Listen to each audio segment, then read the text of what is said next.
Join me as I dive into the heated exchange between Bishop Morton and Bishop Joel Tudeman, and see if I can uncover the real story behind the termination. The drama unfolding between Bishop Morton and Bishop Joel Tudeman has left many in the church community stunned. At the center of it all is Bishop Morton's termination by Bishop Tudeman, a move that has significant implications for both their ministries and the church as a whole. This conflict raises questions about leadership, power dynamics, and the future of their respective churches. What if I told you that Joel Tudman's sudden removal had nothing to do with the bishop at all? For weeks, the headlines pointed fingers, rumors spread like wildfire, and social media turned into a courtroom. But behind the curtain, the truth is far more complicated and far more shocking than anyone expected, because the real reason Joel Tudeman was removed is not what you've been told. And when you hear the details, you'll understand why so many people wanted this story buried. Joel Tudman's sudden removal shook the church community and left thousands of followers stunned.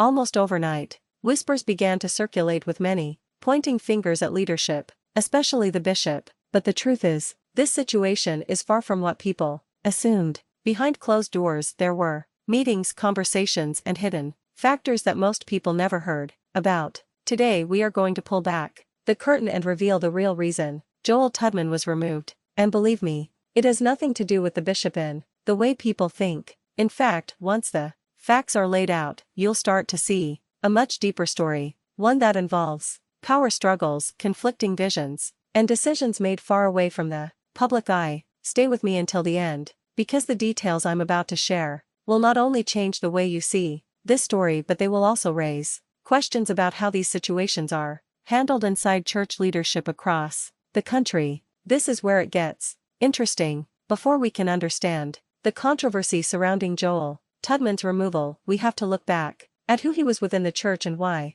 his presence mattered so much. Joel Tudman wasn't just another preacher or a passing figure on the pulpit. He was a voice that resonated with younger audiences, a bridge between traditional church values and the next generation, seeking something fresh, authentic, and relatable. Bishop Morton was let go from his position, and the reasons behind this decision have sparked intense debate. According to reports, Bishop Tudeman cited certain concerns that led to this drastic action. The church community's reaction has been mixed, with some supporting Bishop Tudeman's decision and others expressing disappointment and shock. Many are wondering if the termination was justified or if it was an overstep of authority. The circumstances leading to the firing are complex, involving behind-the-scenes discussions and disagreements. Some sources close to the situation suggest that there were long-standing issues between the two bishops. The tension had been building over time, culminating in Bishop Morton's termination. As more details come to light, it's clear that the relationship between Bishop Morton and Bishop Tudeman has been strained for quite a while. The church community is grappling with the aftermath, trying to make sense of the situation and what it means for their faith. Some members have taken to social media to express their support for Bishop Morton, while others have defended Bishop Tudeman's actions.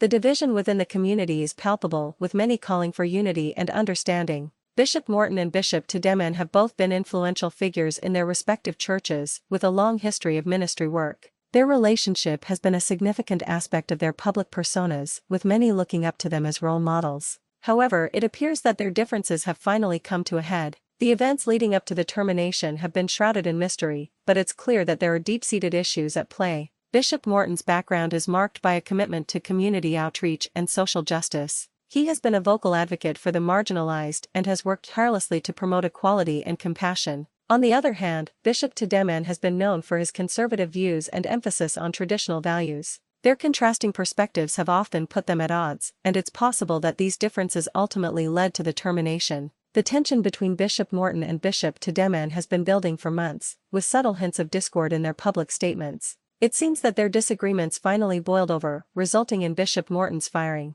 As the situation continues to unfold, many are left wondering what the future holds for both bishops and their ministries. In response to the termination, Bishop Morton has spoken out, expressing his disappointment and hurt. He has emphasized his commitment to his faith and his community, stating that he will continue to serve despite the setback. His words have resonated with many in the church community, who see him as a beacon of hope and resilience. Bishop Morton's response has been met with an outpouring of support from his followers, who have rallied around him during this difficult time. His determination to continue serving has inspired many, and it's clear that his ministry will endure. The significance of his statements and actions cannot be overstated, as they have sparked a necessary conversation about leadership and accountability. The main points of this conflict are clear: Bishop Morton was terminated by Bishop Tudeman, and the reasons behind this decision are complex and multifaceted. The implications for both bishops and their followers are significant, with many left wondering what the future holds. One thing is certain: this public dispute has brought attention to the challenges of church leadership and the importance of effective communication.